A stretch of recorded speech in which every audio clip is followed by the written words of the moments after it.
होली की बहुत बहुत शुभकामनाएं। मैं वार्ड और मेयर पद दोनों से लड़ रही हूँ। वार्ड में मेरा चुनाव चिन्ह है मोमबत्तियाँ और मेयर पद के लिए मेरा चुनाव चिन्ह है सिलाई मशीन।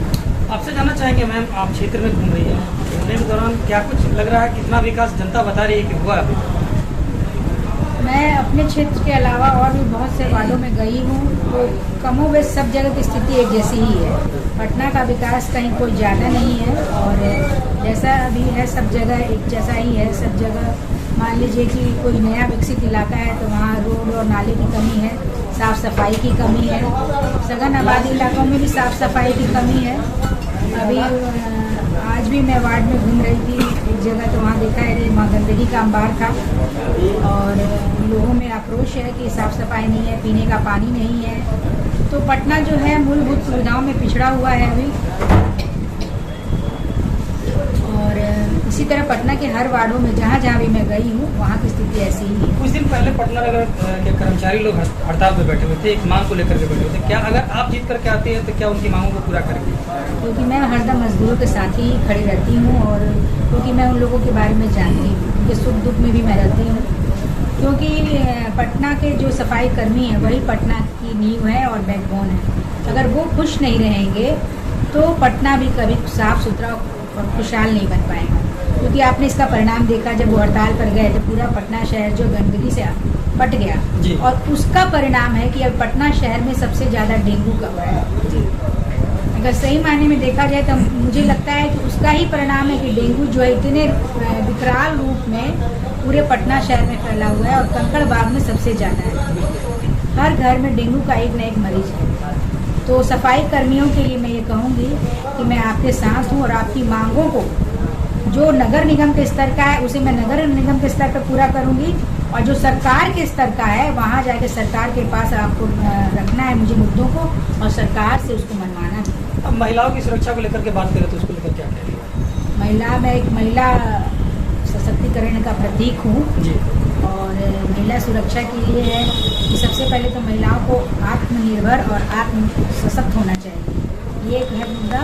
और जहाँ तक उस पटना शहर की बात है तो यहाँ महिलाएं बहुत हद तक सुरक्षित हैं और सीसीटीवी कैमरा की जो बात होती है वो भी ठीक है। और सबसे बात है कि मैं बिहार सरकार से मांग करूँगी कि हर इलाकों में महिला पुलिस की पेट्रोलिंग जो है थोड़ी ज़्यादा की जाए। स्कूल कॉलेजों के पास भी महिला पुलिस को रखा जाए, स्कूलों के पास और कॉलेज के पास जहाँ है वहाँ महिला पुलिस की गश्ती ज़्यादा रहे। और मोहल्लों टोलों में भी महिलाओं का एक जो पेट्रोलिंग चलती है तो उसमें महिलाओं की संख्या थोड़ी अधिक हो, ये और सुरक्षा है। और घरेलू हिंसा में महिलाओं का बहुत ही शोषण किया जाता है। घरेलू हिंसा में महिलाएं प्रताड़ित होती हैं ज़्यादा। तो अगर महिला पुलिस उनसे बातचीत करे या कुछ तो समस्या का समाधान ज़्यादा हो।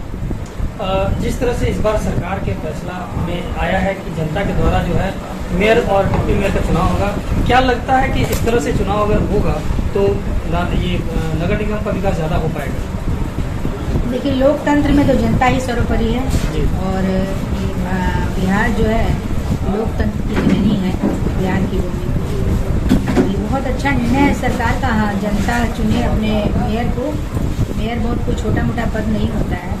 मुख्यमंत्री और राज्यपाल के बाद मेयर शहर का पहला व्यक्ति होता है। उसकी जिम्मेदारी पूरे शहर के लिए होती है। शहर के विकास में मेयर का पूरा योगदान रहता है और मेयर ही सोच सकता है कि शहर को कैसे विकसित किया जा सकता है और क्या कुछ अच्छा जो है अपने शहर में किया जा सकता है। तो मेयर के पास वो चीज़ है।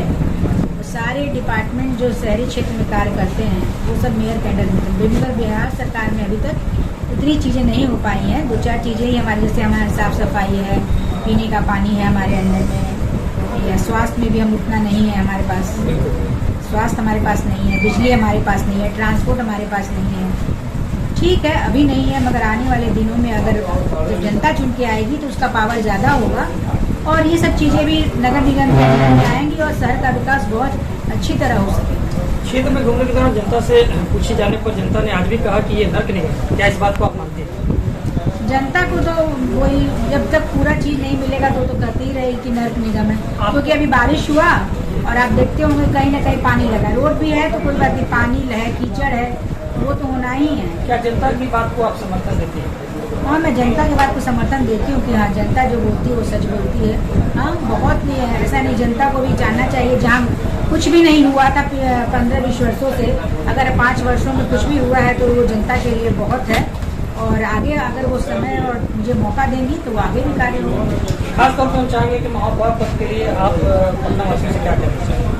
मैं महापौर पद के लिए पटना वासियों से यही कहूँगी, समस्त पटना वासियों दल, जाति और धर्म संप्रदाय से ऊपर उठकर ऐसे नेतृत्व को चुनिए जो आपके साथ रहता हो, आपके सुख दुख का साथी हो और पटना के विकास के लिए सोचता हो और करे, उसका वो संकल्प ले कि पटना के विकास में वो अपना पूरा योगदान दे। कहीं ना कहीं जब चुनाव आता है तो पार्टी दल में विखंडन हो जाता है।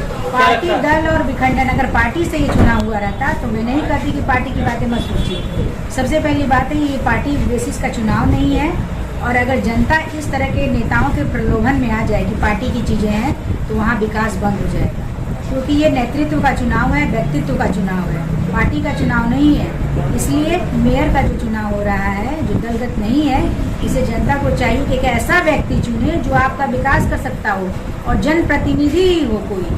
ये नहीं कि धन बाहुबल और अपराधी प्रवृत्ति का हो या किसी भी दूसरे क्षेत्र से आया हो, वो आपकी समस्या को कभी नहीं समझ पाएगा। एक जनप्रतिनिधि ही आपकी समस्या को समझ पाएगा, क्योंकि मेयर और वार्ड पार्षद जो है वो जनता के बीच के रहने वाले हैं और जनता के लिए सोचने वाले हैं। आशा करते हैं कि हमारे चैनल के माध्यम से जितने भी लोग यहाँ देख रहे हैं, हमारे चैनल के माध्यम से आपको आपकी बातों को सुन रहे हैं, वो सजग होकर के समझदारी के साथ एक ऐसे व्यक्ति को चुने जो डिसीजन टेकर। ठीक है, हमारे सब